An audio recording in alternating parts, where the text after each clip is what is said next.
وہ فرماتے ہیں کہ نبی صلی اللہ علیہ وسلم نے فرمایا وَمَنِ اسْتَجْمَرَ فَلْيُؤْتِرْ، اور جو استنجا کرتا ہے یعنی پتھر استعمال کرتا ہے، ڈھیلے استعمال کرتا ہے تو طاق لے.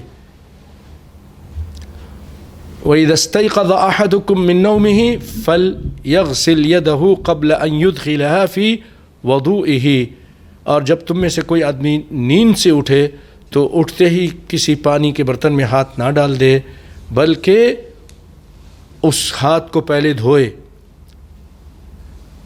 برتن کے اندر ہاتھ ڈالنے سے پہلے یا تو ڈونگے سے پانی لے کر سیدھے ہاتھ سے لے کر اپنے ہاتھ کو دھوئے، پھر اس کے بعد اگر اس برتن میں ڈالنا ہے تو پھر ہاتھ کو ڈالے، ورنہ نہ ڈالے. کیوں؟ فَإِنَّ أَحَدَكُمْ لَا يَدْرِي أَيْنَ بَاتَتْ يَدُهُ، تم میں سے نہیں معلوم کہ تمہارے ہاتھ میں رات کہاں گزاری ہے، کس حالت میں گزاری ہے، کہاں کہاں خارش کی ہیں اور کیا کیا اس کو لگا ہے، کسی کو نہیں معلوم نیند کے حالت میں. تو اسلام نے ہمیں یہ بھی سکھایا ہے کہ پتھر ہوں، ڈھیلے ہوں تو وہ 3 ہوں یا 5 ہوں، وطر ہوں، طاق ہوں.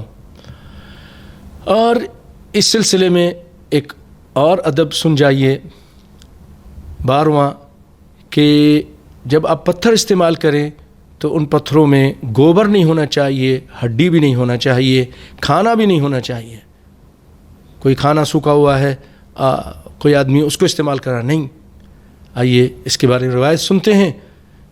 سیدنا سلمان رضی اللہ تعالی عنہ روایت کرتے ہیں، سلمان فارسی، کہ قال قیل لہ، ان سے کہا گیا، کسی نے کہا اور کسی یہودی نے کہا قد علمکم نبیکم صلی اللہ علیہ وسلم کل شیء حتی الخراءۃ، تمہارے نبی تو ہر چیز تم کو سکھا رہے ہیں، یہاں تک کہ باتھ روم کرنا بھی سکھاتے ہیں. تو فقال اجل، انہوں نے کہا ہاں، لقد نہانا، نبی صلی اللہ علیہ وسلم نے ہمیں یہ بتایا ہے، ہمیں منع کیا ان نستقبل القبلۃ لغائط او بول، پیشاب اور پخانہ کرتے ہوئے قبلے کی طرف رخ نہ کریں، آپ نے اس سے ہمیں منع کیا ہے. او نستنجی بالیمین، سیدھے ہاتھ سے ہم استنجا کریں، اس سے بھی منع کیا ہے.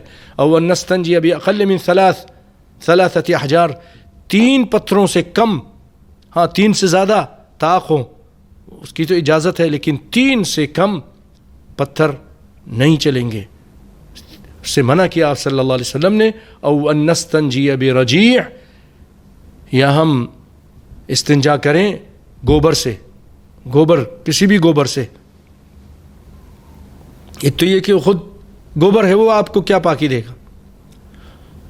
او عظم، یا ہڈی سے. اس میں ایک اور توجیہ بھی ہے